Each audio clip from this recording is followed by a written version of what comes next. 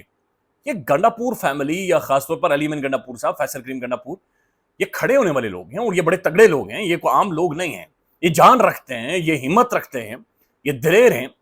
اور اگر آخری ٹائموں پر آ کر اسلام آباد سے نہ کہہ سکتے فیصل امین جو علی امین گنڈاپور صاحب, تو یہ اسلام آباد میں انہوں نے ایک خوفناک قسم کا کرائسس کریٹ کر دیا تھا. انہوں نے پاکستان کی حالیہ تاریخ کا سب سے بڑا پولیٹیکل کرائسس, ایک ماحول یہاں پر بنا دیا تھا. لیکن اب اس طرح سے گورنر کا چیلنج کرنا اور پھر یہ کہنا کہ گنڈاپور صاحب اچھے بچے ہیں, اسلام آباد کا دیا گیا ٹاسک پورا کریں گے, اور دس از ہاؤ چیزیں آگے جائیں گی. تو لیٹس سی کہ چیزیں کس طرف جاتی ہیں, لیکن جو منرلز ایکٹ اور یہ جو قوانین ہیں یہ بہرحال بیچ میں پھنس چکے ہیں, اور چیزیں مزید خراب ہوتی جا رہی ہیں. ناظرین ایک اور ڈیولپمنٹ ہوئی ہے, اور یہ تحریک تحفظ آئین کی جانب سے باقاعدہ سے اعلان کر دیا گیا ہے کہ 20 تاریخ کو وہ اسلام آباد میں جلسہ کریں گے.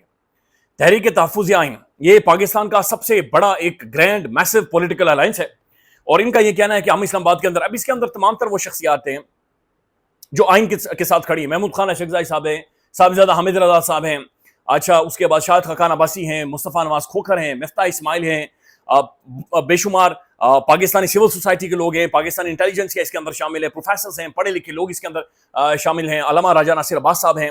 تو یہ میسو گرینڈ پولیٹیکل الائنس ہے, ان کی جانب سے یہ اعلان کیا گیا کہ ہم اسلام آباد میں جلسہ کریں گے. اس کے اندر ظاہر تحریک انصاف بھی شامل ہوگی, اور اس کے اندر تحریک انصاف کا جو ووٹر سپورٹر ہے میسو وہ بھی آئے گا, تمام تر باقی پولیٹیکل پارٹیز کا بھی آئے گا. تو یہ ایک بہت بڑا ٹیسٹ ہونے والا ہے, ایک بہت بڑا ماحول اسلام آباد کے اندر بننے والا ہے, اور 20 انہوں نے تاریخ دے دی ہے. تو آنے والے سوچیں کہ ہفتے ڈیڑھ کے اندر یہ اسلام آباد کے اندر سب سے بڑا ایک میسو عوامی اجتماع, اور یہاں سے شاید سچویشن پاکستان کے اندر آپ بنتے ہوئے دیکھیں گے. ناظرین بلوچستان کے حوالے سے بھی کچھ ریئیکشن ہے. بلوچستان میں ابھی بھی لکپاس کے اوپر ایک پروٹیسٹ جاری ہے, احتجاج جاری ہے. اس کے حوالے سے بھی اختر مینگل صاحب نے ایک ٹویٹ کیا ہے, وہ لکھتے ہیں why is the establishment hiding behind its proxies Pakistan Peoples Party and P M L N to hold press conferences painting me as a traitor and blaming me for the country's problem. Would not it be more straightforward if the ISPR came forward and addressed the nation directly? وہ کہہ رہے ہیں کہ جناب یہ جو government ہے پی M L N کی اور پاکستان پیپلز پارٹی کی, یہ پریس کانفرنسز میں مجھے ملک مخالف کہتے ہیں, تو یہ اس کے پیچھے اسٹیبلشمنٹ ہے. ان کا یہ کہنا ہے کہ بہتر طریقہ یہ ہوگا کہ خود سامنے آ جائیں اور آئی ایس پی آر صاحب خود آ کر مجھے کہیں کہ میں غدار ہوں اور میں ملک مخالف ہوں. دیکھیں مسئلہ یہ ہے کہ ملک مخالف کوئی بھی نہیں, اور نہ تو کہنے والے ملک مخالف ہیں، نہ اختر مینگل صاحب ملک مخالف ہیں، نہ ہی پاکستان کے اندر کوئی ملک مخالف. یہ ایک نیوکلیئر اسٹیٹ ہے، یہ اس ملک کی جڑیں ہیں، اس کے ملک کی بنیادیں ہیں، لہٰذا کوئی بھی ملک مخالف نہیں ہے. اگر کسی کی ایسی سوچ بھی ہے، کوئی ایک آدھا اوپر بیٹھا ہوا ہے یا کہیں اور بھی بیٹھا ہوا ہے، اگر کوئی بھی ملک مخالف ہے تو پاکستان کو نہیں نقصان پہنچے گا. یہ ملک آگے بڑھے گا، یہ ملک ترقی کرے گا، یہ ایک نارمل اسٹیٹ بنے گی، یہاں پر حقوق ملیں گے، یہاں پر میرے اور آپ جیسے لوگوں کو نوکریاں ملیں گی، انشاءاللہ یہاں پر ٹورزم بڑھے گا، یہ چیزیں بہتر ہوں گی. لیکن اس طرح کے لیبلز یہ بڑی خوفناک چیز ہے. آزاد کشمیر سے ناظرین ایک اور خبر ہے، یہ باقاعدہ سے طلحہ شبیر ایک نوجوان ہے، اس کو اٹھا لیا گیا ہے کھنہ پل سے. اب یہ بڑی خوفناک صورتحال ہے چونکہ اسلام آباد کے اندر اور راولپنڈی کے اندر ایک میسو کشمیری تعداد ہے، ایک بہت بڑی تعداد میں کشمیری کمیونٹی یہاں پر موجود ہے.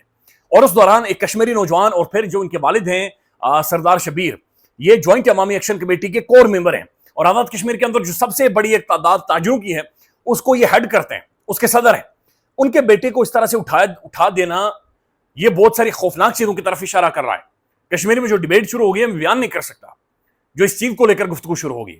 اللہ کرے کہ بیٹر سینس پریویل کرے اور بچہ اپنے گھر پہنچ جائے. خیال رکھیے گا، اپڈیٹ کریں گے. اللہ حافظ.